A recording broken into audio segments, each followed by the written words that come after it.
के एकमात्र कारण है। एकला ईश्वर कृष्ण आर सब भृत्य जारे जैसे नाचाए से तैसे करे नृत्य। और सभी भृत्य है। यहाँ तक कि भगवान श्री कृष्ण के पहला विस्तार जो है कौन, बलराम, वो भी अपने को मानते हैं कृष्ण के दास के रूप में।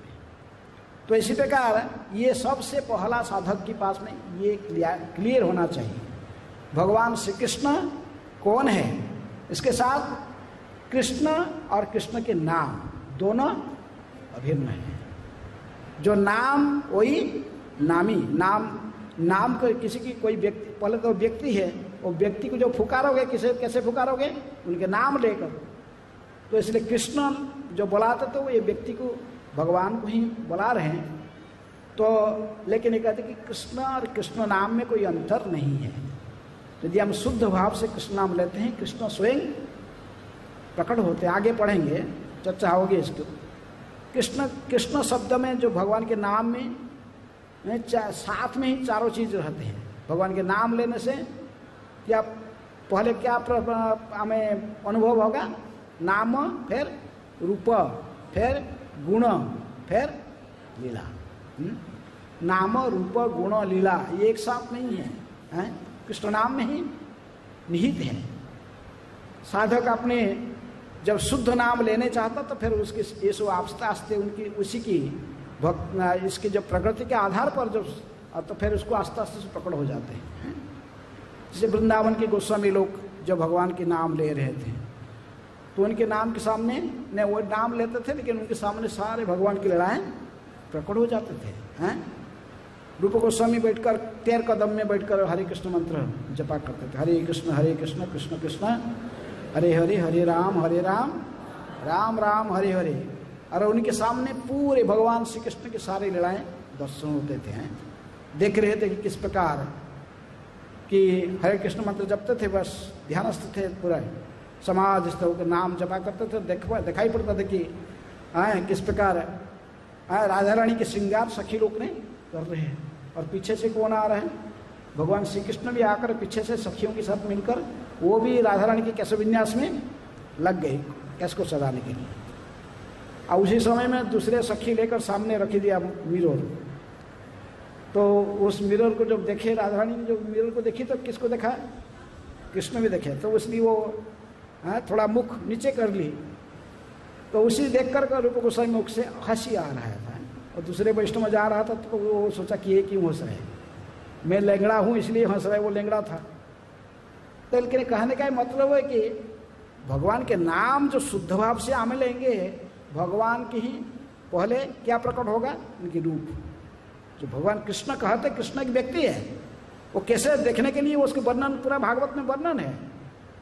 कोई यदि अज्ञान कुछ भी नहीं जानता शास्त्र तत्व को, लेकिन फिर भी जो कृष्ण कृष्ण जपेगा उसके सामने कृष्ण के रूप भी प्रकट होगा, भगवान स्वयं उनके रूप प्रकट हो जाएगी।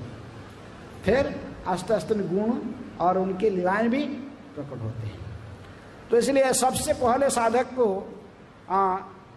जो कृष्ण इच्छामय जानना चाहिए कि भगवान श्री कृष्ण स्वयं इच्छामय, उन्हीं की इच्छा से सब कुछ हो रहा है, और वही परमेश्वर परात्पर है और एक व्यक्ति विशेष है। ऐसे ही समझकर कृष्ण नाम को उच्चारण करना चाहिए, जानना चाहिए कृष्ण की व्यक्ति है।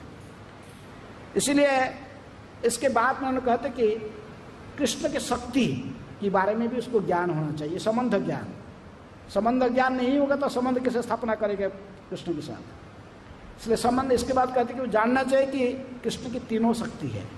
क्या क्या है, अंतरंग शक्ति, बहिरंग शक्ति और तटस्थ शक्ति। अंतरंग शक्ति आध्यात्मिक जगत में है, आध्यात्मिक जगत में अंतरंग शक्ति के माध्यम से भगवान सब कुछ नियंत्रण करते हुए अपने लीलाओं के विस्तार करते हैं। और इस भौतिक जगत में कौन सा शक्ति कार्य करती है, बहिरंग शक्ति। बहिरंग शक्ति कार्य करती। साधक को ये भी पता रहना चाहिए आध्यात्मिक जगत की स्थिति और भौतिक जगत की स्थिति है। ये जगत में बार बार जन्म मृत्यु होता है, इसको मरते लोग कहते हैं। और आध्यात्मिक जगत में कोई जन्म मृत्यु जरा व्याधि का कोई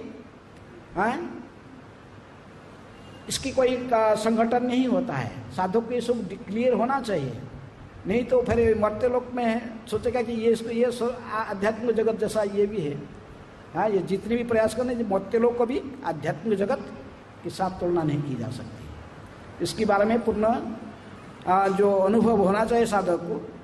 तो इसलिए बहिरंग शक्ति के माध्यम से भगवान ने इसी मर्त्य जगत को कंट्रोल में रखते हैं। इसके साथ उनकी और एक शक्ति है, इसको क्या शक्ति कहते हैं?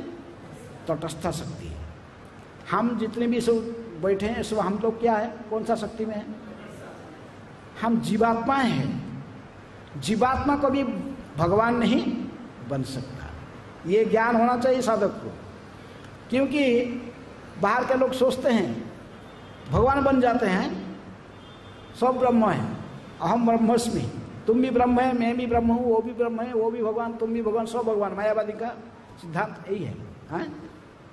तो लेकिन ये सिद्धांत जब तक रहेगा, आप जो सोचोगे ऐसा सोचोगे तो अभी नाम लेने से कोई फायदा, नाम के चरण में केवल अपराध करोगे, हैं?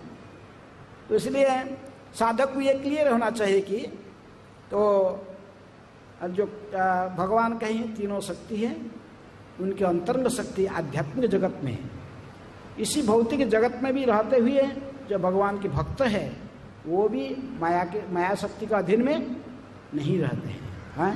महात्मनांस्तु पार्थ दैवी प्रकृति आश्रिता भजन्ते अनन्य मानसो ज्ञानत्वा मांग भूतादिम अव्ययम, भगवान ने जैसे कहते गीता में। तो इसलिए कृष्ण शक्ति कृष्ण हईते नाहय स्वतंत्र, जयी शक्ति सही कृष्ण कहे वेद मंत्र। भगवान की तीनों शक्ति, लेकिन ये सारे शक्ति भगवान का ही है, जानना चाहिए। ये सारे शक्ति कहाँ से आए? भगवान से ही आए। लेकिन भगवान ने किसी आध्यात्मिक जगत में अंतरंग शक्ति को कार्य माध्यम से लीलाओं को विस्तार करते हैं, बहिरंग शक्ति के माध्यम से भौतिक जगत को परिचालना करते हैं। सृष्टि स्थिति प्रलय साधन शक्ति रेखा छाये वजस्य भुवनानि विभर्ति दुर्गा इच्छानुरूपम अपि जस्य चचष्ट तेसा गोविंदमादि पुरुषम तमहं भजामि। तो इसी प्रकार भगवान स्वयं विभू हैं और ये शक्तियाँ उनकी वैभव है। तीनों प्रकार की जो शक्ति कहे हम, अंतरंग बहिरंग और तटस्थ, ये उनके वैभव है। और तो इस प्रकार भगवान एक है और उस भगवान का ही यदि एक ही नाम है तो वो नाम क्या है? कृष्ण। पूर्ण प्रश्न पूर्ण उत्तर में प्रभुपाद जी कहते हैं सबसे पहले कृष्ण एक व्यक्ति विशेष है, भगवान है। अब यदि भगवान का कोई नाम है तो एक ही नाम, यदि कहे कि भगवान का एक ही नाम है तो एक नाम क्या है? कृष्ण। तो इसमें पूरा साधक को पूरे स्थिर ज्ञान होना चाहिए, हैं? तो इसी प्रकार आगे हरिदास ठाकुर फिर चैतन्य महाप्रभु को कह रहे कि अनंत वैकुंठ आदि जत कृष्ण धाम गोविंद श्री कृष्ण हरि आदि जत नाम द्विभुज मुरलीधर आदि जत रूप भक्तानंद प्रद आदि गुण अपरूप ब्रजे रासलीला नव दीपे संकीर्तन एई रूपे कृष्ण लीला विचित्र गणन। ये समस्त चीज वैभव अप्राकृत है आशिया ओ प्रपंचे प्रापंचिक न। इसके बाद कहते कि भगवान की लीला वैकुंठ जगत में विशेष रूप में गोलोक वृंदावन में भगवान श्री कृष्ण की लीलाएं प्रकट होता है। भगवान कैसे उनके स्वरूप है ना, द्विभुज मुरलीधर, ये जो उनके रूप हैं भक्तों को आनंद प्रदान करते हैं। और ब्रज में रासलीला और नवद्वीप में संकीर्तन लीला, साधक को दोनों में अंतर नहीं देखना है। ब्रज में जो रासलीला कृष्ण जो अपने अंतरंग गोपियों के साथ में जो रासलीलाओं को रचाते हैं, और जब ये नवद्वीप लीला में चैतन्य महाप्रभु जो अंतरंग भक्त के साथ संकीर्तन लीलाओं को प्रकट किए हैं, ये दोनों में जब तक साधक अंतर देखेगा तब तक फिर शुद्ध नाम नहीं ले पाएगा। ये दोनों में कोई अंतर नहीं है। जब धाम अपराध कहते हैं ना, इनमें भेद देखना, वृंदावन और नवद्वीप में भेद देखना।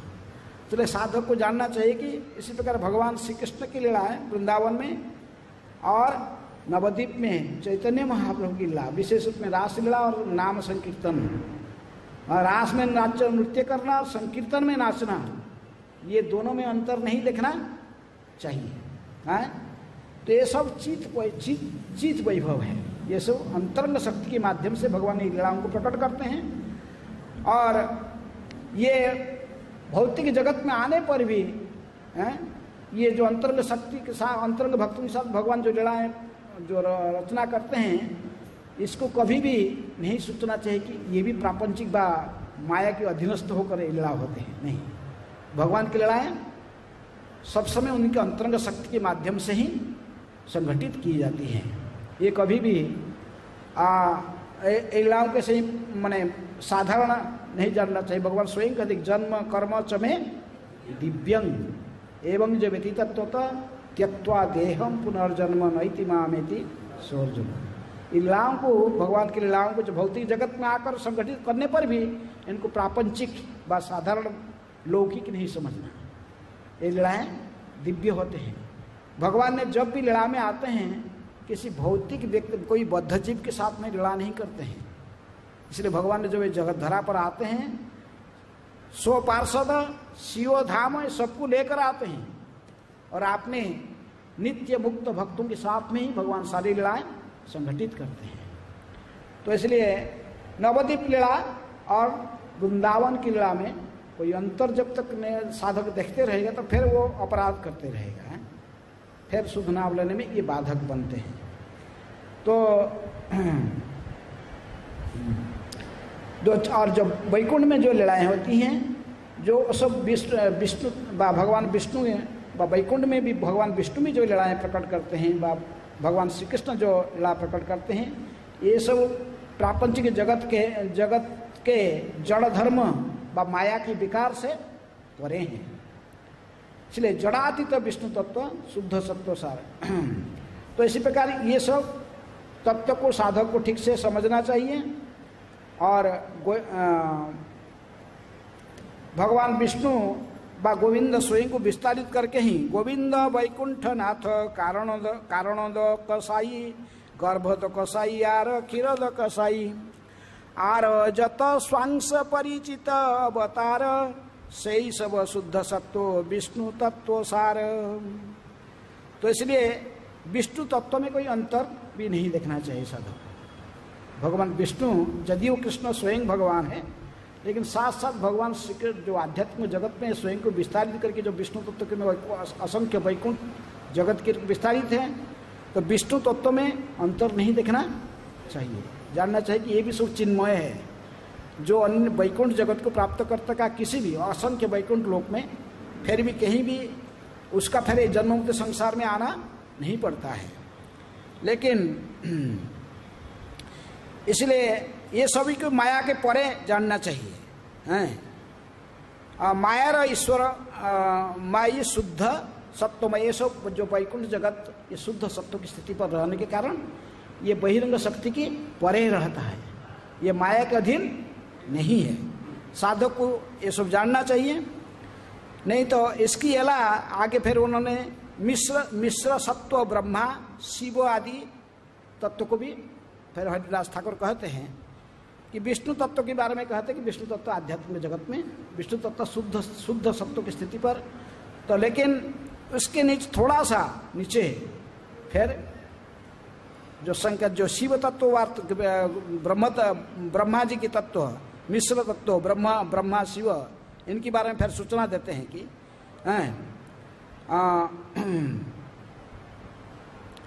बिरजा नदी की परे, बिरजा सब जानते हैं भागवत की कैसे कारणान्नव सागर में कारण विष्णु कहाँ शयन करते हैं, कारणान्नव सागर में शयन करते रहे हैं।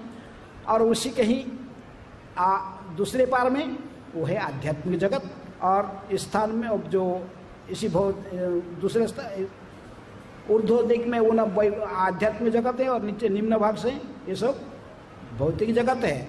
इस रहस्य को भी साधक जानना चाहिए। हम जहाँ रहते हैं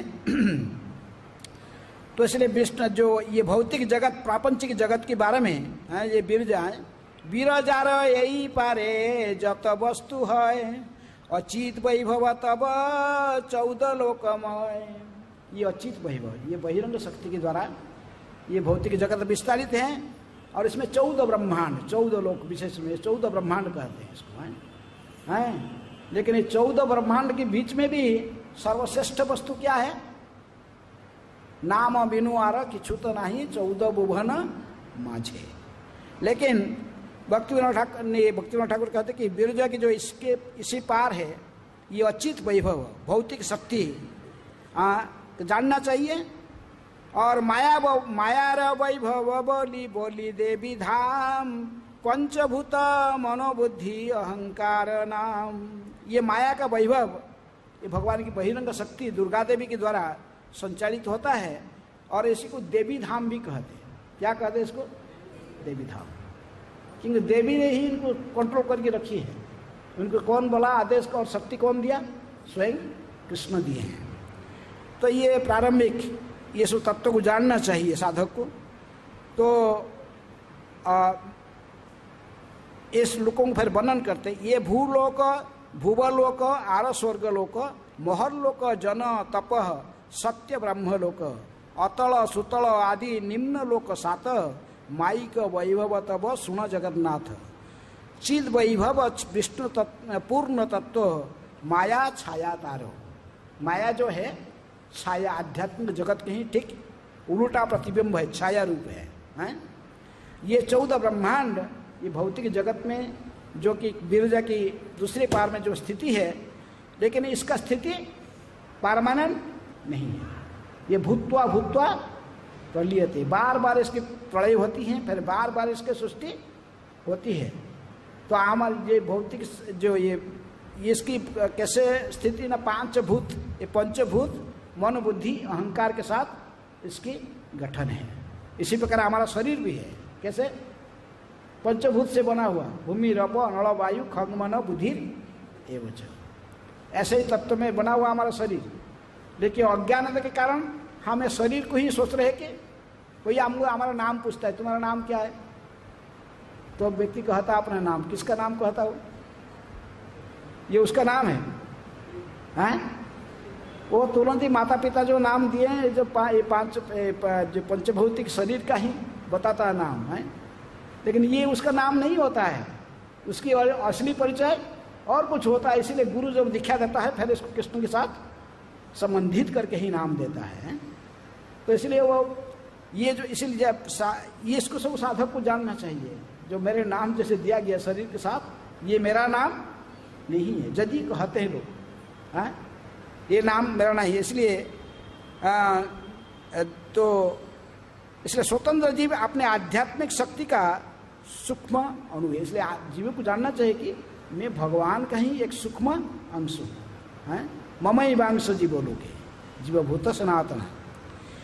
इसलिए आध्यात्मिक होने के कारण जीव स्वतंत्र है, इसके स्वभाव है। जैसे भगवान जैसे सच्चिद आनंदमय है, ऐसे जीव का भी स्वभाव है, सच्चिद आनंद है।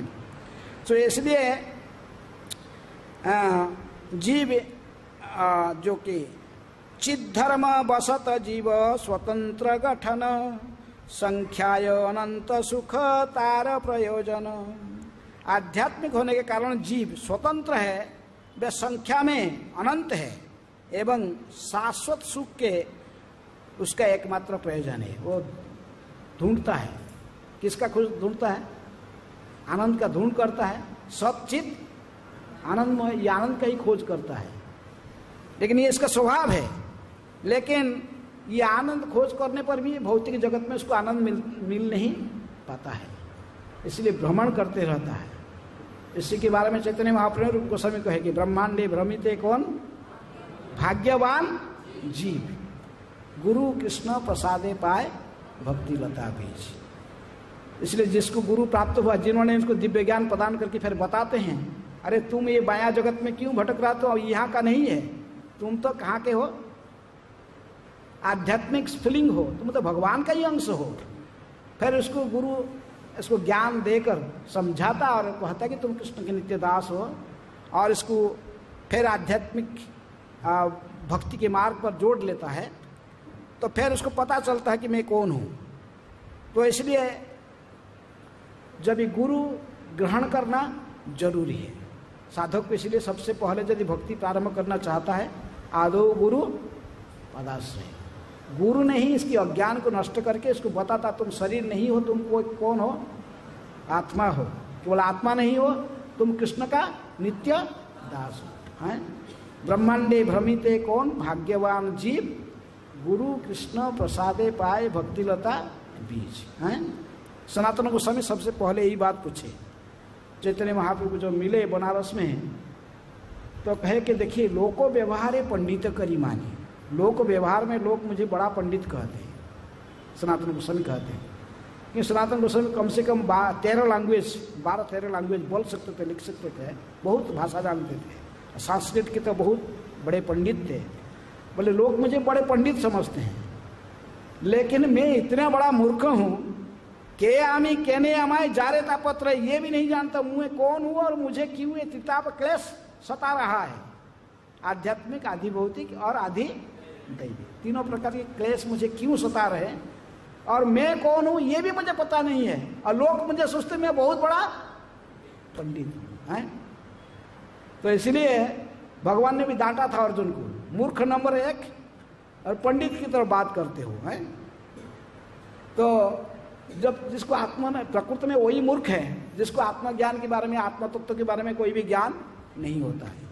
वो खुद जानता नहीं मैं कौन हूँ, इसको ये भी पता नहीं कि मैं भगवान के अंश हूँ, भगवत धाम है मेरे नित्य निवास स्थान है, इसको पता नहीं है। वो सोचता कि मैं बड़ा पंडित हूँ।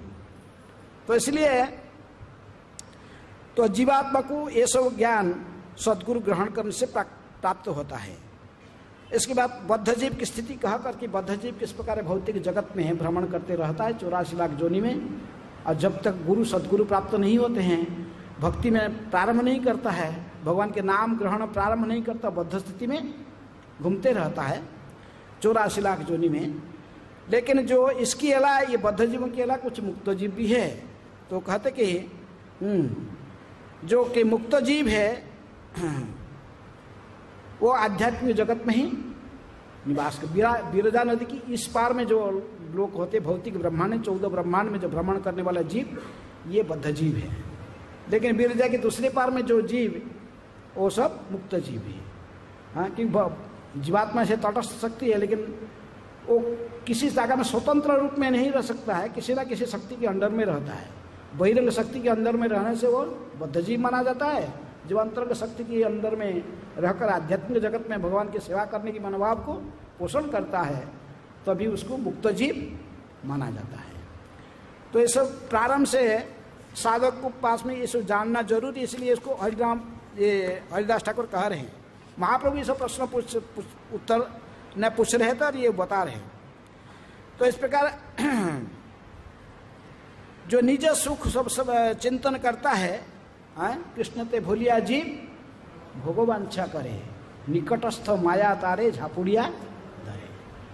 कृष्ण का जो जीवात्मा की जो स्वभाव है, कृष्ण का नित्य सेवा करना, लेकिन जो भगवान तो नित्य स्वभाव को छोड़कर दास बन, जो सेवा करने की भावना को छोड़कर प्रभु बनना चाहता है, जो अपना इंद्रिय सुख चाहता है, तो उस समय ही उसको उसके पार्श्वस्थ जो भगवान की बहिरंग शक्ति इसको पकड़ के अपनी अधीनस्थ कर लेता है।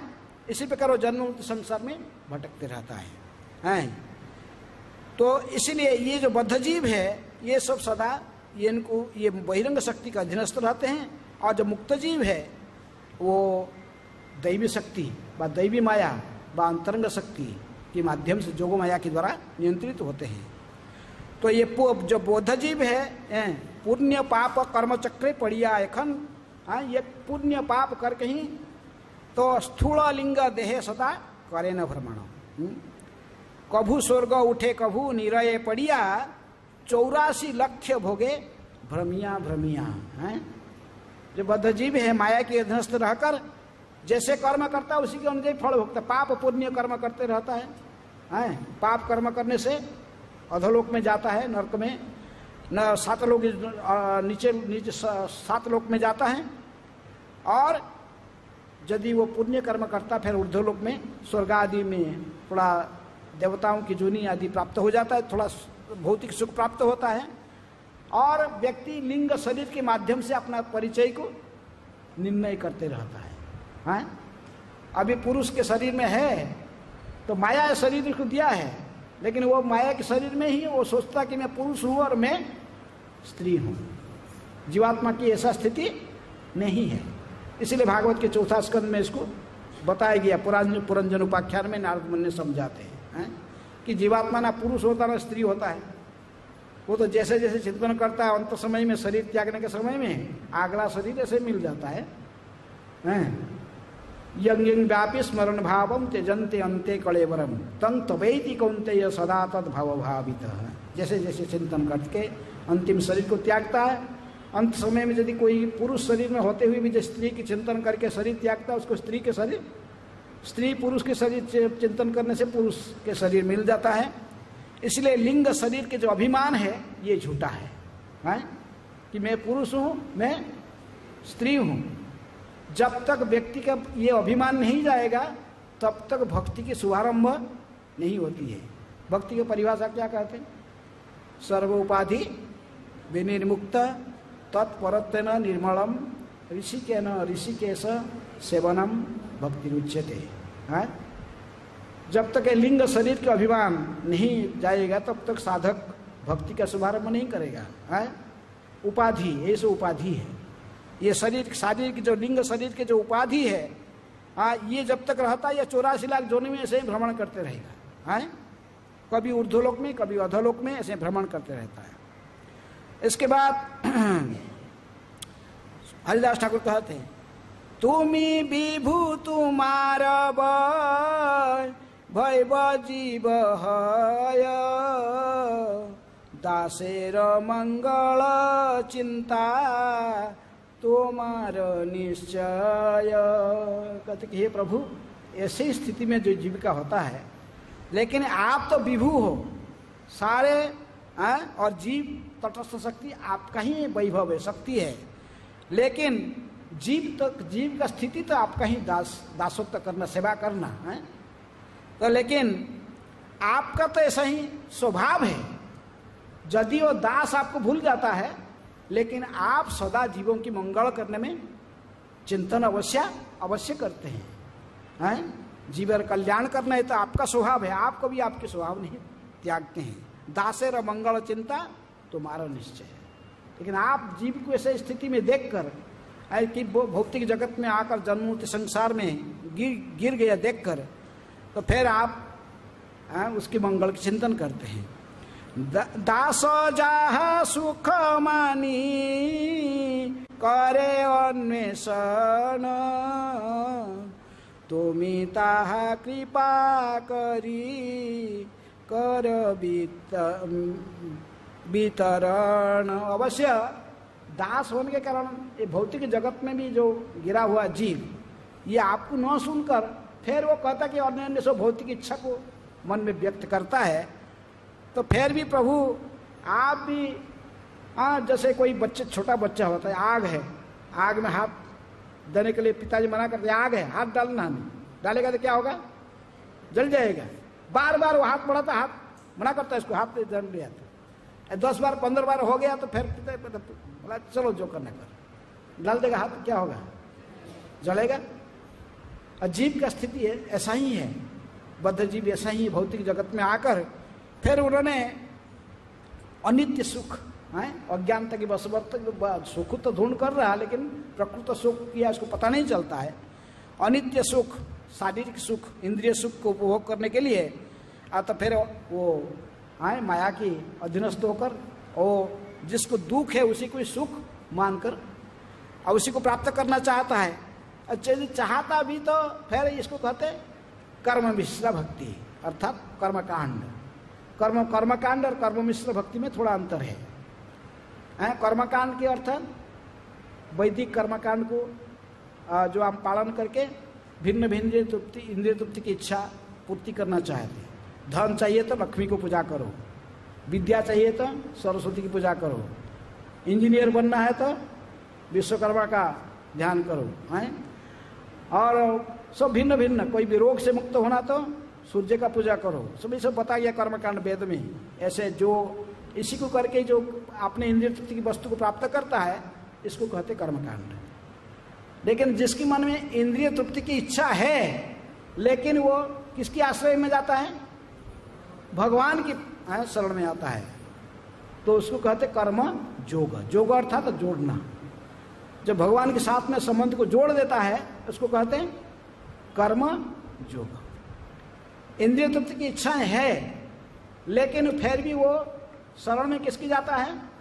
भगवान की शरण में जाता है। साधारण कर्मकांडी लोग देवता अन्य देवताओं की काम स्तुत ज्ञान प्रपद्यन्ते अन्य अन्य देवता कहते हैं गीता में भगवान ने।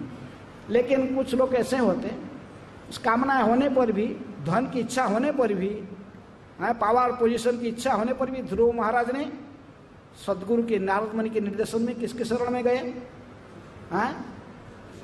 भगवान कहे कि 4 प्रकार के व्यक्ति मेरी शरण में आते हैं। कौन कौन? आर्त चतुर्विध भजते माम जना सुकृति न अर्जुन, आर्त अर्थार्थी जिज्ञासु ज्ञानी च भरत और श्रवत। चतुर्विध भजन्ते माम जना सुकृति, ये सुकृतिवान है, ये पुण्यात्मा है, इनको भक्त नहीं कहा गया। भक्त कौन होगा? अन्याभिलाषित शून्य, जिसकी मन में भौतिक इच्छा समाप्त हो जाएगी वो भक्त होगा। भौतिक इच्छा के साथ में जो भगवान फिर भी भगवान की शरण में जाता है, इंद्रिय तृप्ति की भावना लेकर, आर्त अर्थार्थी ऐसे होकर, तो फिर उसको क्या कहते हैं? कर्मयोगी। ये है कर्मयोगी। तो इसी प्रकार कुछ लोग भौतिक इच्छा लेकर भी आपके शरण में आते हैं। कर्मयोगी अज्ञान के कारण इंद्रिय सुख का ढूंढ कर रहे हैं, लेकिन प्रकृत सुख इनको पता नहीं है। सोचते कि इंद्रिय सुख ही असली सुख, मुझे धन जन कविता सुंदरी मिल जाएगा, मैं सुखी बन जाऊंगा। लेकिन भक्ति का अर्थ चैतन्य महाप्रभु ने क्या कहा शिक्षाष्टक में? न धनम न जनम न सुंदरी न कविता। ये शुद्ध भक्ति है। लेकिन कर्मी जो कर्म मिश्र भक्ति है, उसमें वो इंद्रिय तृप्ति भी चाहता है, इंद्रिय तृप्ति के साथ वो भक्ति करता है। भगवान का आश्रय छोड़ता नहीं, भगवान को आश्रय, लेकिन कहते हैं मांगना है तो पिताजी को मांगना, दूसरे को भी मांगना। फिर भी भौतिक इच्छा, भौतिक इंद्रिय तृप्ति के साधन को मांगता है। तो ऐसे व्यक्ति कर्मयोगी होता है। तो इस प्रकार जब पहले ऐसे ही सुख प्राप्त करना चाहता है, बहुत कुछ मिल जाता है, मिलने पर भी फिर उसको शांति नहीं मिलता, तो खोजता है तो सुख का। लेकिन भौतिक जगत में सुख मिलना संभव नहीं है। ध्रुव महाराज ने सुख कुछ मिल गया इनको, लेकिन जो भगवान साक्षात स्वयं को भगवान को देखा तो भगवान कहे कि ध्रुव मांगो, तो क्या कहे वो? बरंग न जाचे प्रभु हैं, बरंग न जाचे, कृतार्थ अस्मिन् कृत्य हो गया, मुझे कोई वर नहीं चाहिए। कृतार्थ अस्मिन् बरंग न जाचे, स्वामी बरंग न जाचे, मुझे कोई वर नहीं चाहिए। मैंने पूर्ण शांति आ गया, लेकिन इनके मन में भौतिक इच्छा तो था, अभी पूरा सूक्ष्म रूप में है, इसलिए भगवान ने इनको कहाँ भेज दिए? ध्रुवलोक दिए हैं। तो मांगना है तो फिर कई जो कुछ कर्मयोगी जो होते हैं, कर्मकांडी जो होते हैं, वो अन्य देवताओं की मांग की भी ले लेते हैं। लेकिन भक्त जो कर्मयोगी है, भगवान के साथ संपर्क स्थापना किया है, तो फिर भगवान को मांगता है। भगवान फिर जानते हैं कि नहीं, लेकिन मांगता है तो क्या करें, दे देते चलो जाओ। किसको? लेकिन भगवान जब देते तो उसके माध्यम से फिर भगवत धाम भगवान की शुद्ध भक्ति करने की इच्छा प्रकट हो जाते हैं। ध्रुव अर्थार्थी होते हुए भी अंत में शुद्ध भक्ति प्राप्त किए हैं। और कोई स्त्री का कामना करता है, भगवान के पास में आके भगवान को बोलता मुझे पत्नी दे दो, बाप मुझे पति दे दो। कर्दम मुनि की चिंता था ना, कोई उदाहरण दी गई है। कर्दम मुनि ने, ब्रह्मा जी जब कहे कर्दम मुनि को शादी करने के लिए, तो उन्होंने कहा कि शादी करने के लिए मेरे कौन योग्य पत्नी है जो भी मुझे माया में गिराएगी नहीं। ऐसा पत्नी मुझे कौन कहाँ से मिलेगा? भगवान को ही मांगता हूँ, हैं? भगवान जब देंगे तो सब कर्दम मुनि तपस्या किए तो भगवान ने इनको दिए। इसको दिए, हाँ? जोर से बोलो। देवहूति की प्राप्त की पत्नी के रूप में। और भगवान ने कहे ये तुम्हारे माया बंधन का कारण नहीं बनेगी, हैं? तो कुछ लोग ऐसा ही भी रहते हैं, लेकिन आस्ते आस्ते फिर कर्दमुनि ने रहे थोड़ी, भाग गए छोड़ के। तो कहे थे तुम्हारा एक बच्चा होने तक तुम्हारे साथ रहूंगा, बस निकल गए हैं फिर। तो इसलिए माया, भगवान यदि कोई इंद्रिय तृप्ति देते तो वो तुम्हारे माया के बंधन की बदल में तुमको भक्ति में आस्ते आस्ते जोड़ देता है। अर्थ अन्य आर्थ अर्थार्थी ज्ञानी, कोई भी ज्ञानी तो दूसरे कैटेगरी के आगे, ज्ञानी भक्ति में प्रहलाद महाराज जैसे आते हैं। तो इसलिए ये जो भगवान ने कहते कि जो भक्त, जो कुछ लोग होते हैं कर्मी, लेकिन कर्मी लोग कर्मकांड को आश्रय करते, जो कर्म आश्रय करते हो कर्मकांडी है, कर्मी कहते हैं। लेकिन जो आपके आश्रय करते हैं उन्हें कर्मयोगी कहते हैं। लेकिन ये शुद्ध भक्ति का मार्ग नहीं है। और कुछ लोग इंद्रिय तृप्ति को नहीं मांगते, कहते हैं जगत मिथ्या, ब्रह्मन सत्य, जगत मिथ्या। मायावादी लोग हैं, इनको क्या कहते? ज्ञानी हैं। ये कहते कि चलो साजुज्य मुक्ति, संसार छोड़े, ये सब बेकार है, इसमें कोई सत्यता नहीं है, बार बार ये जन्म मृत्यु होते रहता, शरीर जाता रहता, हमको सीधे ब्रह्म में लीन हो जाना है। इन्हीं को ज्ञानी कहते, ब्रह्म ज्योति में लीन हो जाना चाहते। ब्रह्म ज्योति क्या है? भगवान के जो नित्य धाम के चारों साइड में जो ब्रह्म ज्योति फैला हुआ है, इनकी किरण, दिव्य किरण जो फैला हुआ है, उसी को ब्रह्म ज्योति कहते हैं। तो इसमें से कुछ लोग ऐसा है, वो कहते नहीं ज्योति ही सत्य है। भक्ति सिद्धांत सरस्वती ठाकुर इसको समझाते थे। कोई ट्रेन, जैसे कोई किसी गांव में अंग्रेजों के समय था, उस समय कोई ट्रेन नया नया चालू होता, ट्रेन को कोई देखा नहीं था ट्रेन कैसा है, तो ट्रेन कैसा पता नहीं तो लोगों को। लेकिन उनके गांव में सबसे पहला स्टेशन खोला, वो पहला ट्रेन आने वाला था। हजारों लोग जमा हो गए, क्या देखने के लिए? ट्रेन देखेंगे। तो कुछ लोग खड़े थे, पहले ट्रेन आया जोर से बाहर, जो दूर से ही खुशी दिया आया एकदम, जो फ्रंट लाइट था फोकस, जोर से फोकस पड़ा इसका लाइट का। तो देख लिया, लाइट को देख कर भागा, कहा कि मैं देख लिया है ट्रेन कैसा है ट्रेन, है बहुत बड़ा लाइट है, फोकस है लाइट का है बस। तो मायावादी जो ब्रह्म ज्योति को देखकर ऐसा ही कहते कि परम सत्य कैसा है? ज्योति है, पूरा ज्योति स्वरूप है। और कुछ जैसे ट्रेन को देखने के लिए कुछ लोग और थोड़ा धैर्य करके साइड में खड़े रहे और देखे कि आस्ते आस्ते देखने लगे, क्या इंजन चला गया। फिर इसके बाद डबा से गए, डबे के अंदर सब हैं प्रतीक, फिर लोग सब बैठे हुए अंदर में ट्रेन के अंदर। फिर वो आगे मैं ट्रेन देख लिया, अरे ट्रेन में पहले एक इंजन है वो चलाता है, फिर उसके सब डबा है, सब लोग बैठे हैं। तो इसके कहा कि कई डबा कई से अब थोड़ा धैर्य धारण कर खड़ा हुआ, इसको फिर पूरा देखा ट्रेन को अच्छे से, लोग कैसे बैठे क्या कर रहे हैं, फिर वो जाएगी डिटेल ज्ञान कहा। तो इसी प्रकार आध्यात्मिक जगत, आध्यात्मिक ज्ञान तीनों स्तर की हैं। ब्रह्मेति वदंती तत्वविद तत्वम जद ज्ञानम अद्वयम ब्रह्मेति परमात्मेति भगवानिति सत्यते। तो इसी प्रकार हरिदास ठाकुर कहते कि पहले ये तत्व को जो नाम देने के पहले लोग को इसको समझाना चाहिए, ये सब समझ जाना चाहिए डिटेल है कि जो भक्त जो ज्ञानी जन है, ये ज्ञानी लोग हैं, ये कहते कि बस परम सत्य की ज्योति है, ज्योति के समान है। ज्योति का किरण को ही देखकर आध्यात्मिक जगत के चारों साइड के जो किरण है वही ब्रह्म ज्योति है। तो उसी को ही कहते कि परम सत्य कह के फिर उन्होंने उसी ज्योति में जाकर, माने भव संसार में ये मर्त्य जगत में दुखी होकर उसी ब्रह्म ज्योति में जाकर लीन हो जाना चाहते हैं। ये किसका काम है? ज्ञानियों की काम है। लेकिन ऐसे ही ज्ञानी व्यक्ति भी यदि आत्मा रामश्च मुनय निग्रंथ अपि उरुक्रमे कुर्वन्ति हेतु की भक्ति मिथो भूत गुण हरि। ऐसे ही ज्ञानी जन भी किसी न किसी कारण से यदि भगवान हरि के गुणगान को श्रवण करते हैं, भक्तों मुख से भक्तों की संगति प्राप्त हो जाता है, भगवान बा तो फिर वो महान भक्ति करने, फिर आस्ते आस्ते भक्ति के स्तर को उन्नत हो जाता है।